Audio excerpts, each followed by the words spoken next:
Hi, today's video I'm going to talk about the joys of pregnancy, except as my YouTube channel name reflects, this is going to be Laura Gets Real About Life. So, everyone talks about the joys of pregnancy.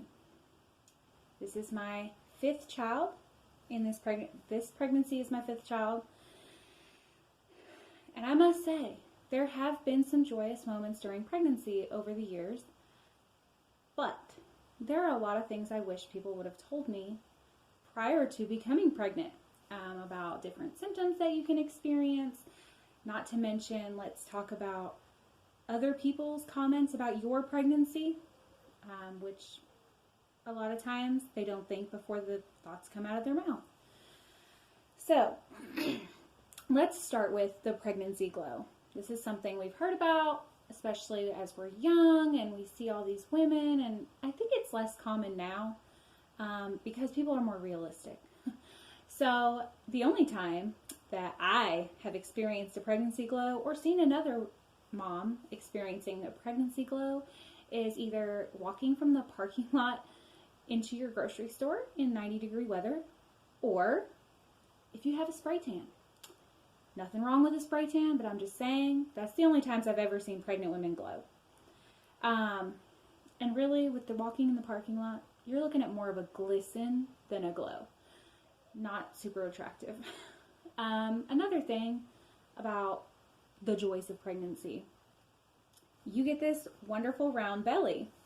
But what they don't tell you is a lot of the maternity clothes you're going to want to buy, yeah, they're super cute, but they will only last you a month or two, maybe 3 if you're lucky. Then your belly starts to hang out at the bottom. You know this, your spouse knows this, or significant other, and all the people in public, if you go out of the house, know this. So why they feel the need to share that fact with you, because some strangers might, which it's annoying. But that's just one of the many comments that people will make.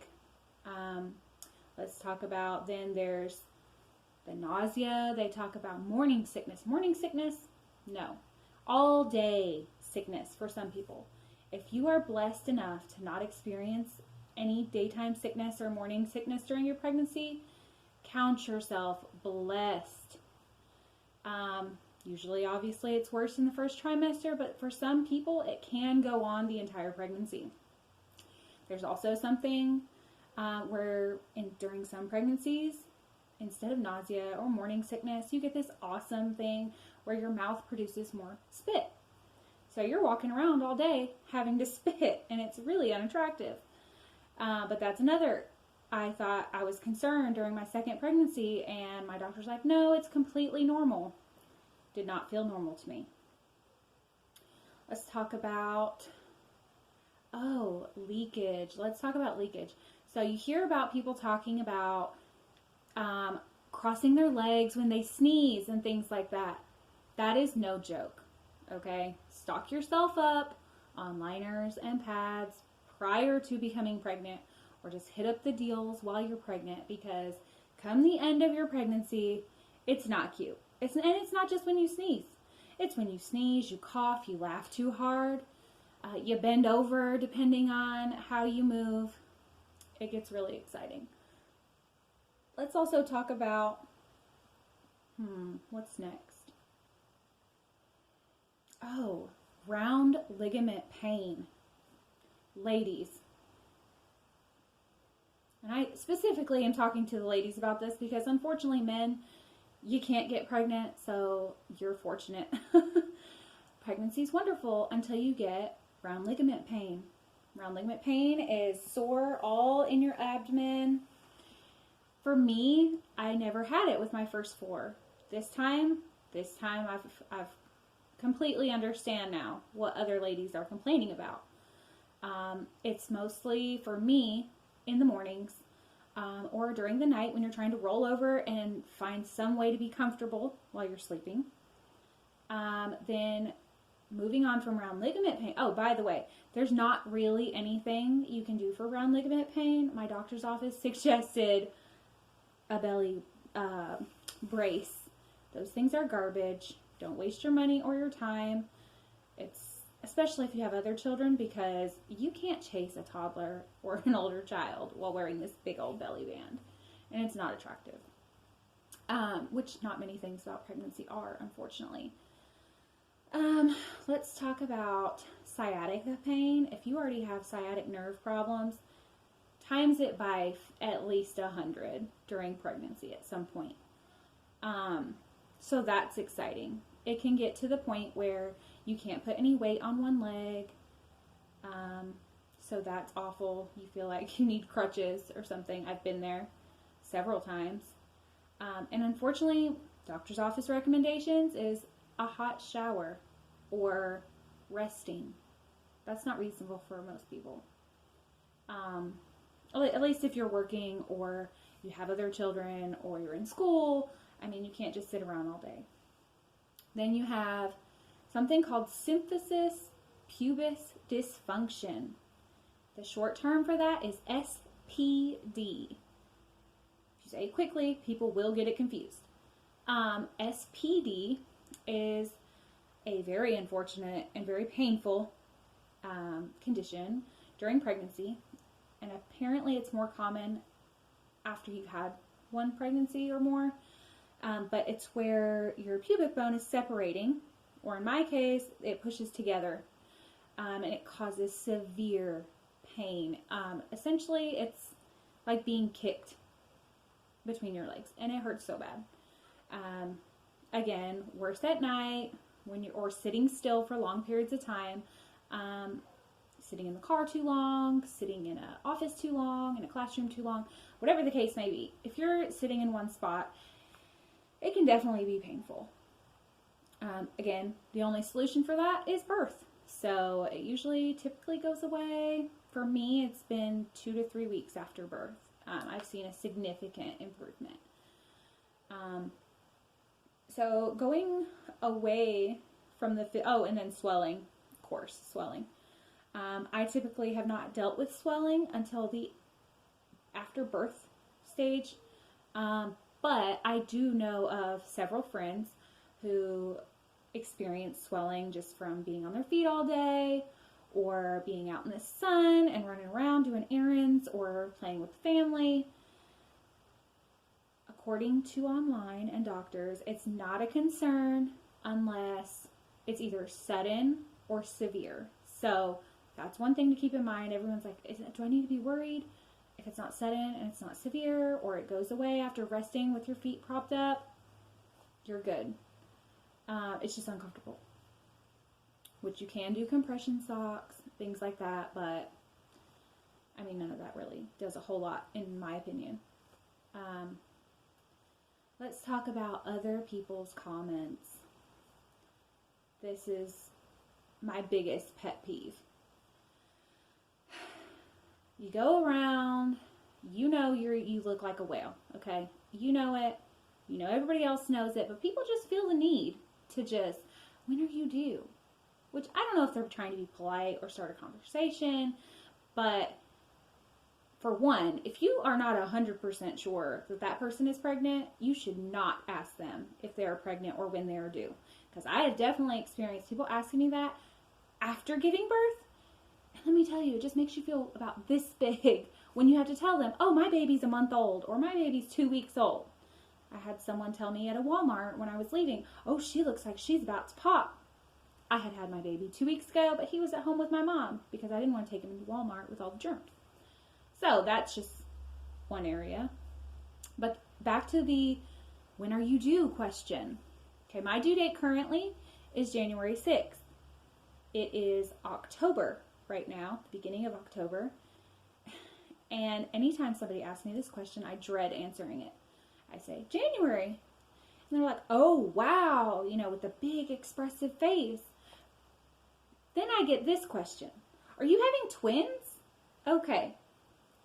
That's never an appropriate question. Ever. Unless I suggest that I'm having twins, there's no reason to bring up twins. So my response is the go-to. No, I was just fat before I got pregnant. This is my 4th pregnancy in 3 years. So thank you for pointing out that I am massive for this stage of pregnancy. I really appreciate it. Luckily, those types of things I'm used to by now.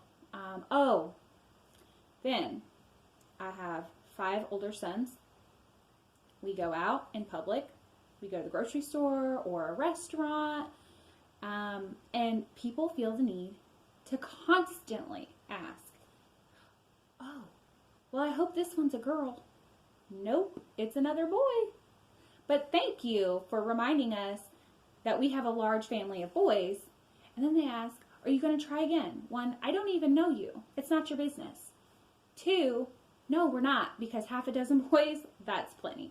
As much as I love our children, I cannot handle any more pregnancies or any more children. They are wonderful. They make me crazy. I make them crazy. But they're a gift. So yes, there are joys to pregnancy. Enjoying the kicking and the stretching and things like that, especially before they get too big where every move is like making you go to the bathroom. But you get to enjoy some of the moments of having pictures with your belly.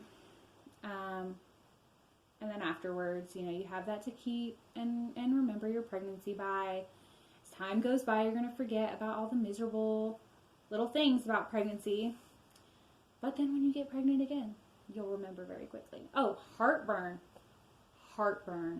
and pregnancy brain, those 2 things are the most real symptoms of pregnancy. Pregnancy brain is no joke. You will set things in your calendar wrong while you're standing at the desk at the doctor's office. For appointments for a follow-up, you will put the wrong time or the wrong day or the wrong child. Okay, it's a mess. You can do it though. You can get through the pregnancy brain. Heartburn. Don't mess with Tums. Don't mess with Pepto. Okay, get the over-the-counter. I think it's called Ranadine, and it is a lifesaver. Let's see. Now, I do want to also have one serious little fact here. Any ladies or guys that have a partner who's pregnant, I want you to, if you feel alone or depressed or you just have questions, because let me tell you, during pregnancy and parenting, obviously, there are no stupid questions. Don't let anyone make you feel stupid, because it's all unknown territory. Even I have 5 sons. There are still questions that I have about pregnancy, about birth, about parenting, especially with my oldest, because he is the oldest and I don't know what to do past his age. So there are forums online. One that I use that I really enjoy is Glow. It's an app you can download in the App Store. It is wonderful. There are subsections sorted by if you're trying to get pregnant, if you're trying to avoid getting pregnant. During your pregnancy, there's groups separated by your due date so that you can get in touch with other moms or other people who are due around the same time as you.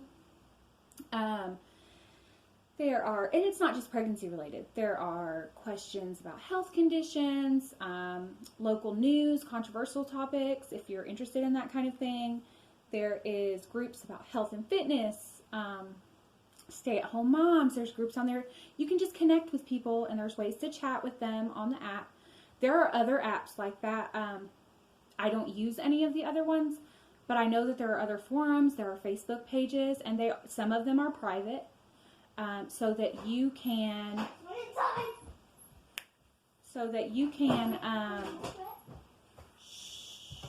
sorry, my boys just came in from outside.